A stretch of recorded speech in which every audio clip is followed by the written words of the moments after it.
The city lights shine like promises, but they hide shadows that few dare face. Behind closed windows, secrets accumulate silently, waiting for the right moment to explode. Gabriel believed the future was within his grasp, but he discovered too late that danger doesn't come solely from fate. It arises from cold, calculated human choices. When the clock's hands reached the wrong time, life shattered into irreversible pieces. This is not a story of chance. It is a nightmare woven in darkness where trust turns into weakness, love into a curse, and silence into a scream. Before diving into this mystery, subscribe to the channel, activate the bell, and join us. Here, every detail can change the way you see the truth. Night fell over the city like a heavy veil, and Gabriel walked through the narrow streets, trying to ignore the uneasy feeling that he was being watched. The streetlights flickered, creating shadows that seemed to move on their own, as if the darkness itself had come to life. He believed it was just his imagination, the result of the accumulated fatigue of the last few days. But something inside him insisted there was more. A strange chill ran down his spine, and each step echoed too loudly in the silence of the street. Suddenly, he thought he heard another beat behind him, steady and rhythmic, like breathing synchronized with his own. He turned quickly, but there was no one there. The emptiness of the sidewalk was disturbing, and Gabriel's heart began to pound, betraying the fear he tried to deny. Little did he know that this would be only the first sign that his life was about to plunge into an abyss of no return. Gabriel quickened his pace, trying to convince himself nothing was wrong. But the faster he walked, the more intense the feeling of being followed became. The shuttered storefronts reflected his distorted image, as if multiple versions of himself walked alongside, watching silently. A window suddenly opened in an old building, and the creak of its hinges echoed like a warning. He stopped, held his breath, and listened. The silence that followed was suffocating, almost painful. Then came the sound, low, dragging, as if something scraped against the asphalt a few meters behind him. Gabriel's heart raced, and he turned again, ready to confront whatever was there. But the street remained empty. Only the dim lights and the cold wind cutting through the alleys. It was as if the entire city conspired to drive him mad, hiding something that would only reveal itself at the right moment. Gabriel decided to change course, turning onto an even narrower street, where the walls of the buildings seemed to close in on him. The air was thick, permeated with a damp, metallic smell, like old rust. His footsteps echoed, but suddenly he realized he wasn't alone. There was a faint, almost imperceptible sound, as if someone else were trying to follow his movements, imitating them. He stopped, and the sound ceased. He resumed walking, and there it was again, an eerie reflection of his own cadence. Cold sweat began to trickle down his forehead, even with the icy night wind. At every corner, Gabriel expected to encounter someone, but the street remained deserted, as if he were trapped in a scenario created just for him. It was as if invisible forces were playing with his mind, guiding him toward a destiny from which he could not escape. Gabriel's breathing was ragged, and the silence of the street weighed like lead. It was then that, as he turned a corner, his eyes caught sight of something strange on the ground, a small metallic object reflecting the dim light from the street lamp. He bent down cautiously and realized it was a wristwatch, still ticking. The detail that chilled him to the core was the reading. The hands were stuck at an impossible time, 3:12, as if time had stopped there. Gabriel held it in his hands, and an uneasy sensation coursed through him, as if he had touched something forbidden. He looked around, hoping to find its owner, but there was no one. The watch seemed to have been left there purposely for him. A trap? A warning? His heart was pounding so hard it hurt. In that instant, he understood he wasn't just being followed, he was being guided step by step into a dark enigma. Gabriel pocketed his watch, but the feeling that he had crossed an invisible line became unbearable. The wind blew hard, and with it came an almost human sound, like a whisper carried through the air. He couldn't make out any words, but he was certain he wasn't imagining it. His eyes scanned the dark buildings, closed windows, locked doors. Nothing. Still, the impression that someone was watching him from some hidden corner was undeniable. His steps led him to an ancient facade, marked by cracks and dark stains. On the rusty gate, etched with a knife, was a phrase, "You're already in, there's no way out." Blood ran cold in his veins. It was impossible to ignore. Someone was controlling every detail of that night. Fear was no longer a feeling, but a certainty. Gabriel didn't know it, but he had just become part of a macabre game. The gate creaked as Gabriel pushed it open, revealing a dark courtyard overgrown with tall grass and damp, breathing walls. He hesitated to enter, but something inside him told him he had no choice. The silence was so profound that even the sound of his heart seemed to echo between the walls. Suddenly, an old lamp, hanging by a loose cord, swung on its own, illuminating for a few seconds a narrow hallway that led deeper into the house. Gabriel took a few steps, each heavier than the last, and noticed strange marks on the floor, like deep scratches made by something that had been dragged inside. A shiver ran down his spine. The watch in his pocket vibrated inexplicably, as if pulsing with the surroundings. This was no coincidence. It was a dark invitation, an inevitable call. The sense of entrapment was absolute, but there was no retreat. Gabriel walked slowly down the corridor, and the air inside seemed colder, almost unbreathable. The metallic smell was stronger, reminiscent of rust mixed with something he dared not name. The narrow walls bore hastily scratched symbols, crooked lines that resembled distorted human figures. He reached out to touch one of them, but recoiled when he felt the damp wall, as if bleeding from the cracks. The silence was broken by a dry crack from upstairs, followed by slow, heavy footsteps that echoed off the ceiling. Gabriel's heart raced, and every instinct screamed for escape, but his legs refused to obey. It was as if something invisible held him captive, forcing him forward. Suddenly, a door opened by itself at the end of the corridor, revealing absolute darkness, an invitation impossible to ignore. He knew whoever was guiding him that night was waiting for him. The door creaked open, revealing a dark, stuffy room where the air seemed heavier than anywhere else in the house. Gabriel entered slowly, his eyes trying to adjust to the dim light. In the center sat a solitary wooden chair, positioned beneath a broken lamp that swayed slightly, as if someone had just passed by.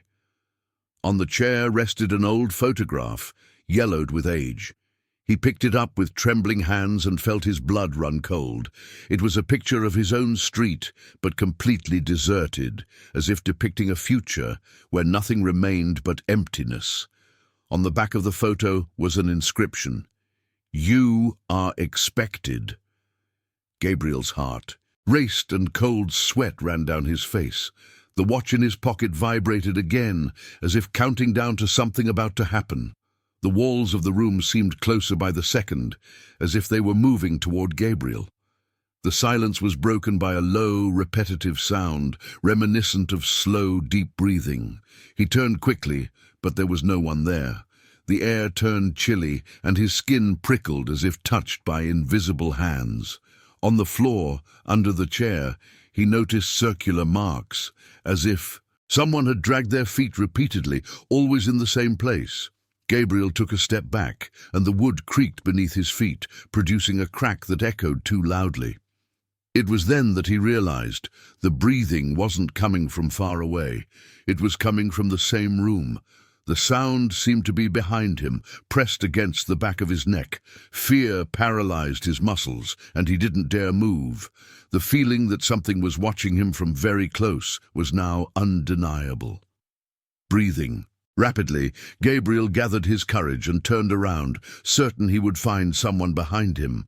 But the room remained empty, only shadows cast on the walls. The disturbing detail lay in the antique mirror leaning against the corner. In it, a dark figure remained motionless, staring directly at him. Gabriel approached slowly, and the closer he got, the clearer the figure became. Tall, with undefined contours, as if made of smoke. His heart leaped into his chest when he realized that, unlike the reflection, the real space was empty. The image was trapped only in the mirror, as if that presence existed on a plane unseen. Then, the figure's mouth opened in a silent movement, forming words Gabriel couldn't hear but felt in his mind. The message was clear. He had been chosen. The mirror trembled slightly, as if vibrating with the force of whatever was trying to escape it. Gabriel recoiled, but his eyes couldn't tear themselves away from the figure. With each passing second, the figure seemed more solid, more real, until a fissure opened in the surface of the glass, sending cracking sounds through the room. The sound resembled bones breaking. The young man felt the air thin, too heavy for his lungs. The watch in his pocket raced, its hands spinning wildly, as if time had gone mad.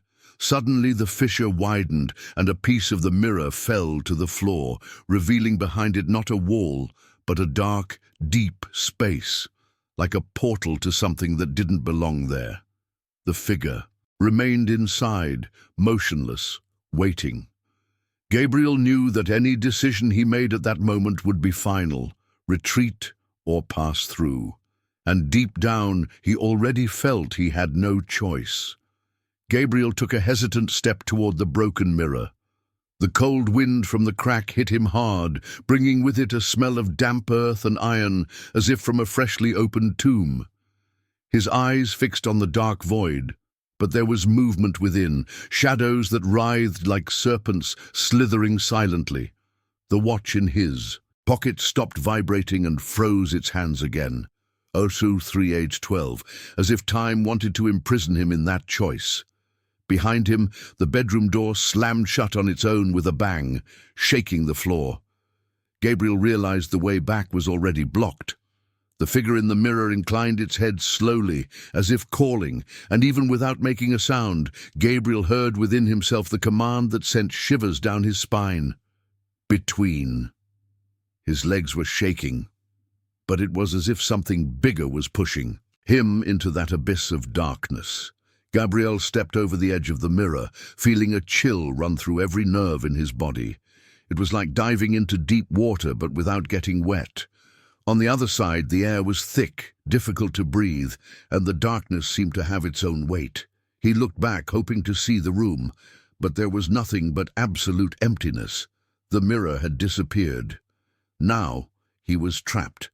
The floor beneath his feet was uneven, made of cold stone, and ahead lay a corridor lit only by distant torches, which flickered as if breathing.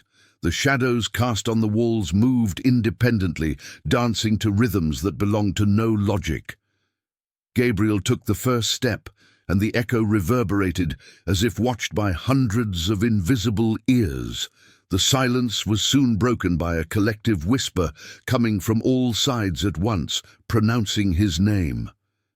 The sound of the whispers intensified with each step, repeating Gabriel's name like a macabre mantra.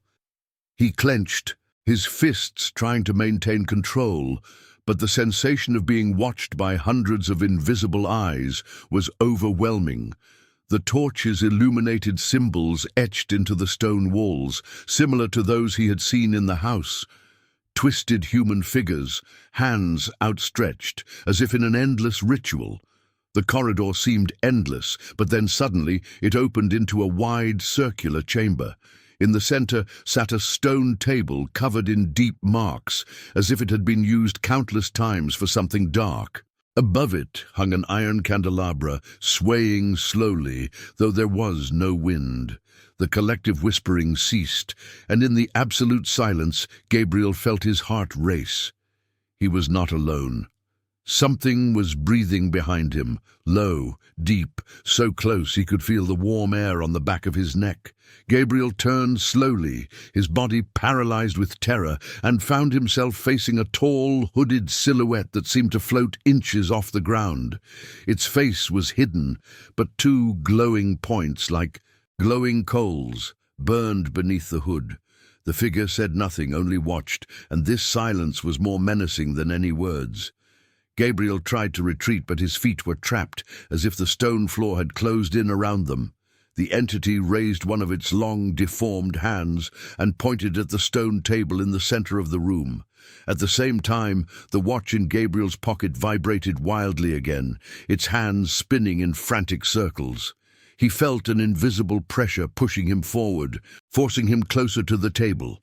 The air grew heavier, charged with something he couldn't define, a mixture of curse and destiny. With trembling steps, Gabriel approached the stone table. As he touched its icy surface, a wave of images flooded his mind. Figures kneeling in a circle, chants in an unknown language, and the glint of blades reflecting fire. He instinctively recoiled, but the vision remained. The room seemed to pulse along with his heart, as if the walls breathed, watching every movement. The hooded figure remained motionless, only tilting its head as if awaiting obedience. Gabriel tried to scream, but his voice failed. The watch in his pocket stopped again, locking on 03H12, and this time the hands broke off on their own, falling to pieces. The metallic sound echoed through the room like a sentence. At the same moment, the shadows on the walls detached from the stone, taking on their own form, surrounding him in silence. He realized, terrified, that he was not standing before a symbol, but at the heart of a ritual that had already begun. The shadows took on human form, forming a circle around Gabriel.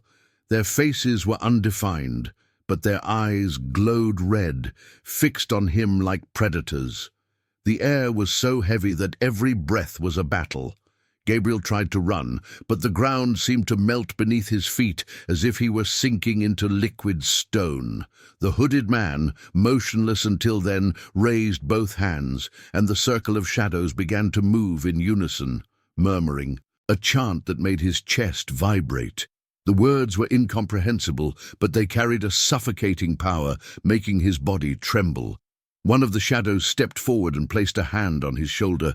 The touch was icy, yet burning like fire. Gabriel screamed, and his own echo returned distorted, as if several voices were shouting at him.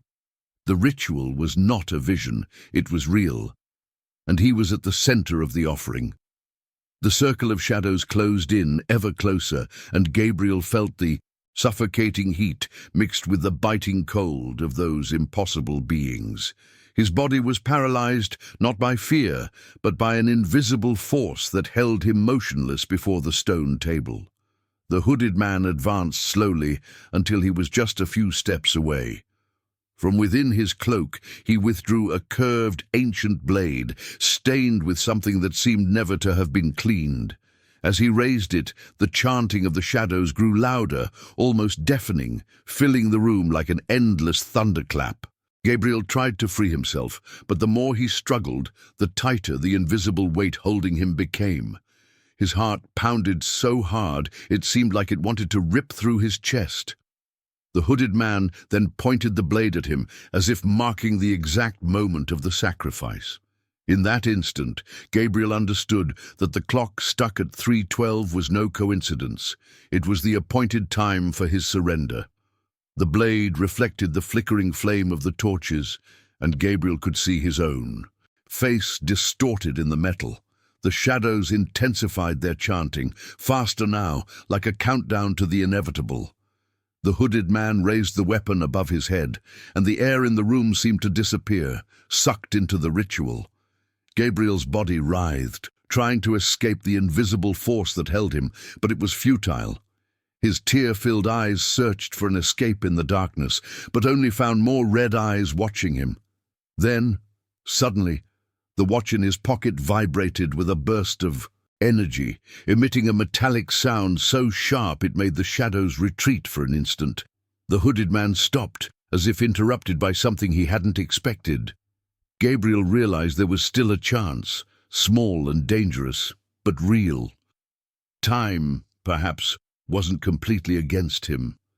The clock's sound echoed like a metallic scream within the chamber, and the shadows writhed in disarray as if something had broken the ritual's perfect cycle.